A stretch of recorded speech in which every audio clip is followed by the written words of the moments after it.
We continue with our discussions on leadership. We have defined leadership as influence. A leader is a person who is able to influence a certain group to go with him to an agreed end that will be beneficial to the total group. Then we call that person a leader. He is called a leader because he's not a manager. A manager is a person with subordinates. A leader is a person who people willingly follow. If people are with you because of your title, because of your power, you are not a leader, you are a manager. Leaders depend completely on influence. So that's why the manager, we call the people he is with, subordinates. They have no alternative, they have to do what he says. But the leaders have followers who can come or not come, depending on three things. Do they agree with the direction the leader is going? Do they trust the leader fully? And number three, do they feel involved in the project they are going to? What is innate for us? Now, if those questions are not answered, you can very easily start with a big group and end up with no group. That's why presidents in democracies are leaders. He can get a lot of votes. During the second round, nobody wants to elect him. He has lost them. And they have the power to elect him or not to elect him. That's what we are discussing. Leadership. Now, my question is, do you think leaders are the only elected one? No. Anybody with influence is a leader. So if there are some people who like to follow you, that they trust you, they like your opinion, then you are a leader. They may not give you a title. In fact, you may have no title. But as long as there are people who admire you enough to want to follow your opinion, you are a leader. And we have various examples in the Bible, both in the New Testament and the Old Testament, of leaders. And been wanting in this series to find out what lessons can we draw from Bible leaders. And those lessons could be because they did something good, or even because they did something bad. And out of the bad, we learn what to avoid. Out of the good, we learn what to copy. That's basically what we are talking about when we talk about leadership. Today, our discussion is leadership as exemplified by a guy called Caleb. We normally talk of Joshua and Caleb because we meet the two people at the same time. Joshua, however, finally became the leader of Israel, and they were age mates with Caleb. And Caleb finally is also discussed. I want to learn, obviously, he is a leader. Why do you know he's a leader? Because the truth of the matter is, he was able to stand his ground as a leader. Remember, the spies were sent on the basis as leaders from the various tribes of Israel. So he was a leader within his tribe. But now, by being put in the group of 12 that were going to spy Canaan, he was given influence over the whole of the tribe of the nation of Israel. So, and he was not a manager because it depended on whether he has enough influence for people to follow him. And that's a story we want to learn and to use. In summary, this Caleb guy is a leader who exemplifies for us two things: faith and courage. He had faith in God, and it was a clear example of what that meant, to have faith in God, trust in God. Number two, he had courage. At challenging tasks, he had courage that he could actually do what others feared to do. And those are two critical values that every leader needs. He needs faith to be able to trust in God. Every leader needs courage, because you are leading people from the area of comfort, which is where they are now, which is not as good as where they want to go. But to move from the area of comfort to where they want to go, there will be many challenges. And it will be important that as you think about those challenges, you can dare take on the challenge, confront the challenge. That requires courage. And those are the two examples that Caleb is actually credited with. You know, the first lesson I learned from this guy called Caleb is that a leader does not bow to peer pressure. This guy is sent to spy the land of Canaan. There are 12 of them. 10 of them, the majority by any measure, decide the kind of people they have found in that place are too powerful for them. Unless they want to commit suicide, they can't face those people. They would rather even go back to Egypt. There's no hope of ever entering Canaan. But Caleb sees the same facts, but interprets the facts in a different way. If God has brought us this far, he is capable of handling these guys, including the Anakites, people that were huge, where the children of Israel said that when those people look at us, they saw us like grasshoppers. But I believe that the problem of the 10 is that they had what we call grasshopper mentality. They saw themselves as too small and the Canaanites as too big. Now, Caleb did not see himself that way. He saw himself as smaller than those people, but realizing that with God, he was far much bigger than them. So it did not frighten him. He knew he can tackle them. Now here, I'm sure as they were coming back, they must have been debating, what are we going to tell the people when we go back? And the 10 are saying, don't be nonsensical. You can't tell them to go there. We'll all be dead. But Joshua and Caleb stood their ground and did not give in to peer pressure. Many organizations do not reach where they are going because they want to be like the other organizations. They want to be like other people.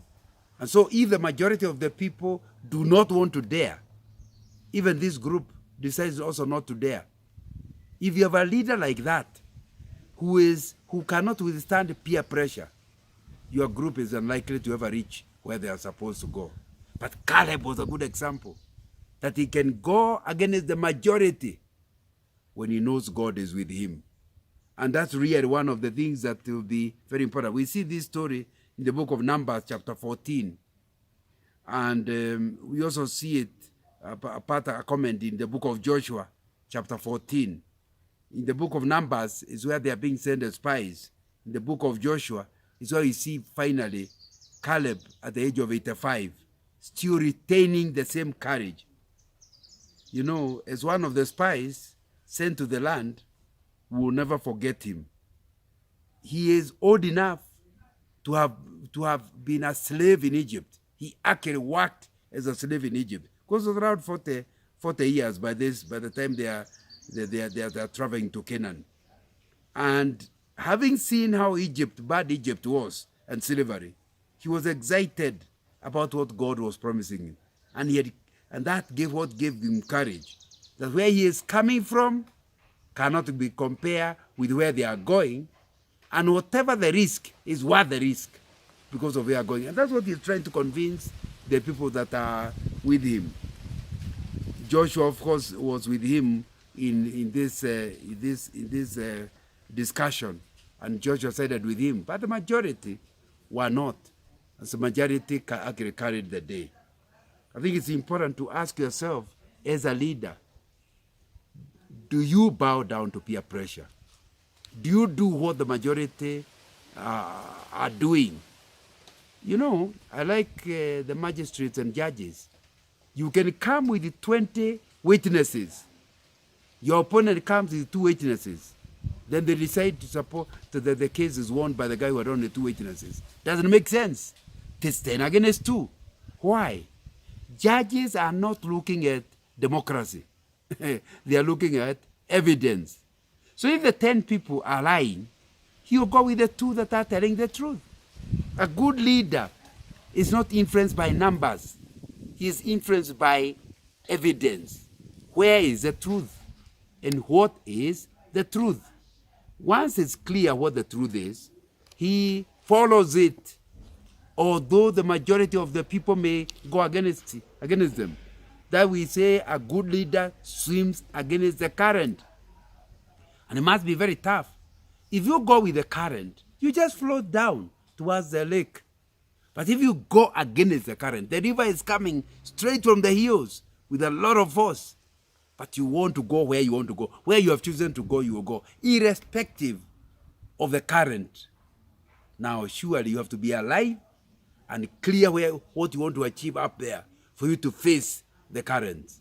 A good leader then, after he has determined the direction he wants to go and why he wants to go there, is able to convince a group of people to go against the current until he reaches there, even if other groups, other people have chosen to move with the current. And that's really what Uri is. It's a very critical ingredient in leadership. That ability to move to the right place on the basis of evidence, even if it's not a popular, it's not a popular thing. They are not interested in popularity. They are interested in truth and the good of the group. That will be something you have to deal with. The second thing I learned from this, the life story of this Caleb, is that as a leader, you must be ready to suffer the consequences of your choice. You know, he decides to stand his ground, even if there are just two of them that are on this side. But you know, the minority report in most places will not carry the day. The majority of the spies were not disputing how wonderful the land is. They all agreed that the land of Canaan was fantastic, attractive. They even came with a bunch of grapes to prove it. However, they say these people want you to commit suicide. They said, people, do not attempt to go to the land of Canaan. You all be dead. In the process, what happened? They ended up carrying the day to the embarrassment of the two people, but the two people did not change. It took quite a bit of time for them to win the day, but in the process, there was embarrassment. My friend, you'll not be a good leader if you're not ready to pay the consequence of whatever choice you make. Don't start saying it is so and so.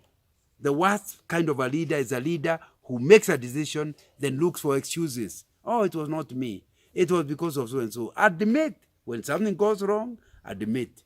If something is very painful, admit. That's what Caleb is. He never at any time started saying he did not recommend what he recommended. He stuck with it, even when everybody was talking about the possibility of killing him. Because they were actually saying there is a possibility they would harm them because of telling them the wrong thing. But he was willing to stand his ground. My friend, as a leader, do you think about the consequences? That's important. Are you ready for the consequences? That's important. Do you complain when you suffer the consequences? It will be important that you show your group that since you are the one who recommended it, you are ready to pay the price for it. That's what a leader requires. Courage enough to face the consequences, but important enough, he accurately predicted the consequences because he analyzed the situation before going there. And that's what happens with Caleb. He was ready for the consequences, irrespective of what would happen to him.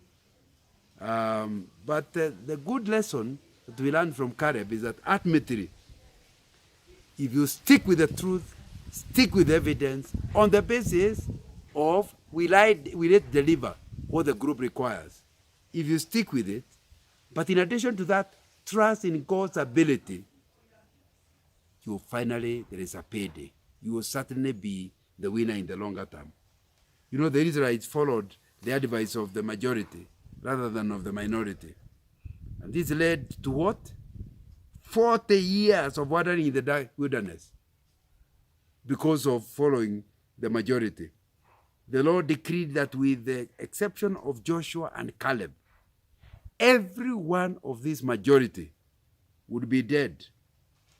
Anybody who was 20 years and above was going to die before they could enter Canaan within those 40 years. And that's what happened finally. Initially, they are embarrassed by what happened. Initially, There's even a threat they'll be killed. But in the end, they will be the only 2 people that are going to end up in Canaan. There is a principle involved in this Caleb's viewpoint, which is applicable to the Lord's dealings with his people of all ages, even today. That principle is that those who are faithful in doing God's will may be assured ultimately of his blessings. That you can rest assured if you stick with the truth, stick with God's will, God will stick with you. You know, even during this gospel age, it's the same thing. Making the choice to follow God is choosing the narrow way. And you leading your people within that narrow way. They'll be in the short term, other groups will be look like they are winning. But God is with you. And in the final analysis, God will give you grace and strength to press forward through this narrow path until in the end, everyone say, wow, I wish I had copied this person. So what are we saying? If you are a leader, don't go for these just quick gains. Think long term. So that although it sounds like on the meanwhile, God seems to have abandoned you, if you know you are sticking with his will and you are following the evidence, ultimately, just like Caleb, you are going to be the one who wins.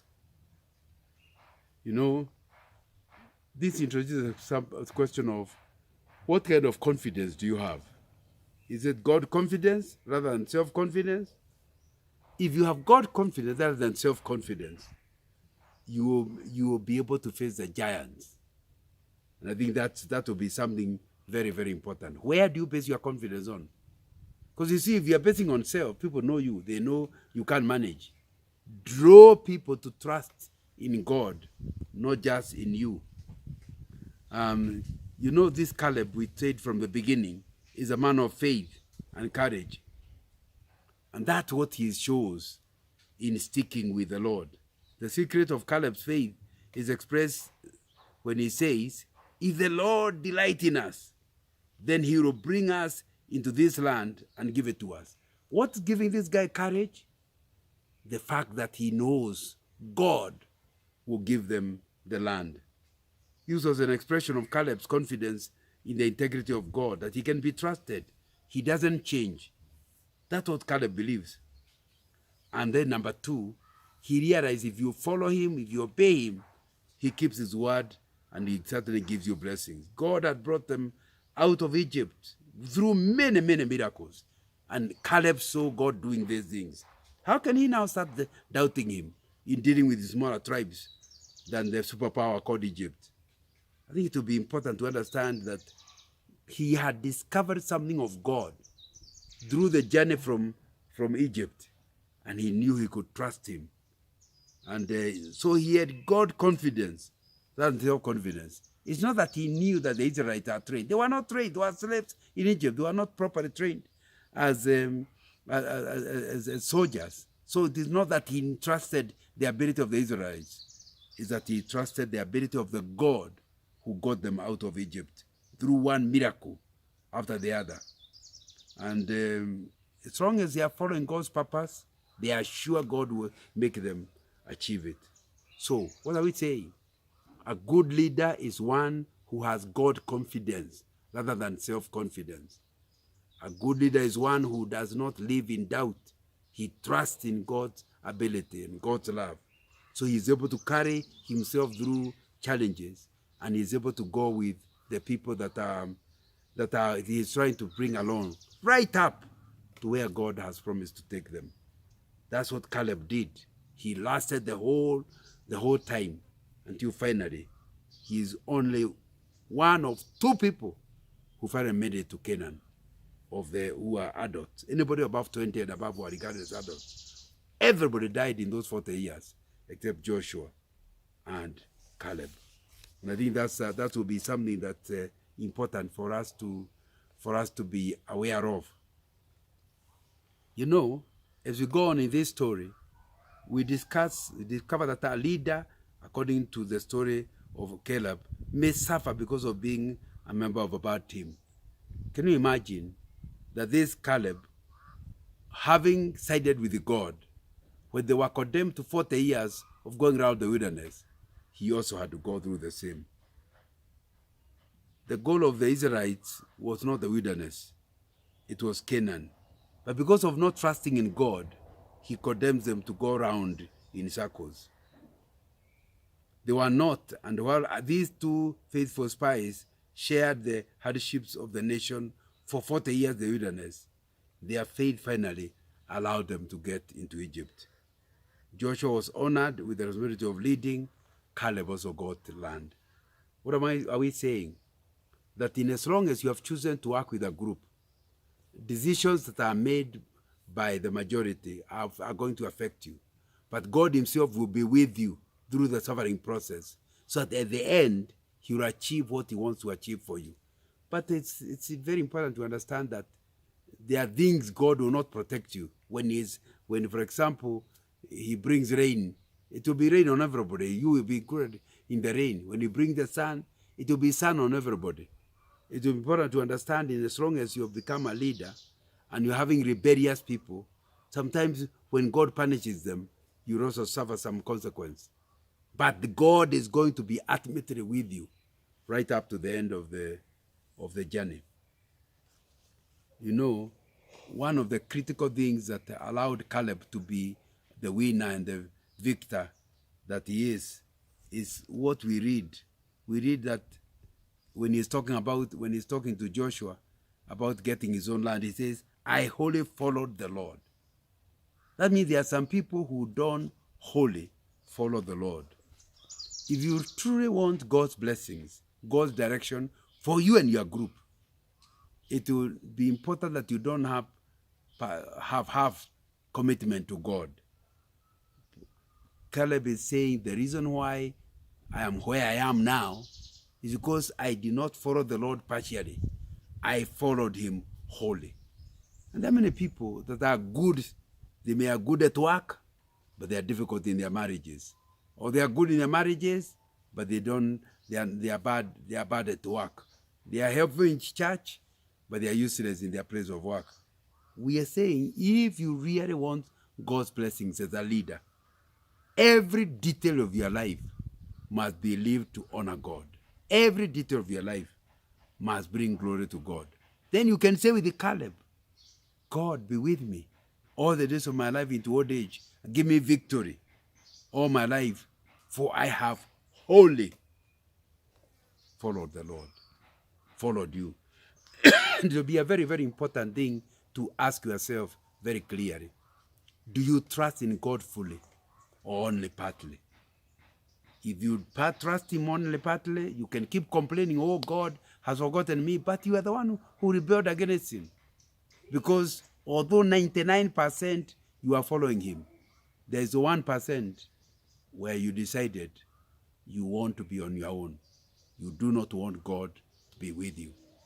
Then you are not assured of his presence everywhere you go. So, we are learning Caleb ended up becoming a good leader because he followed the Lord.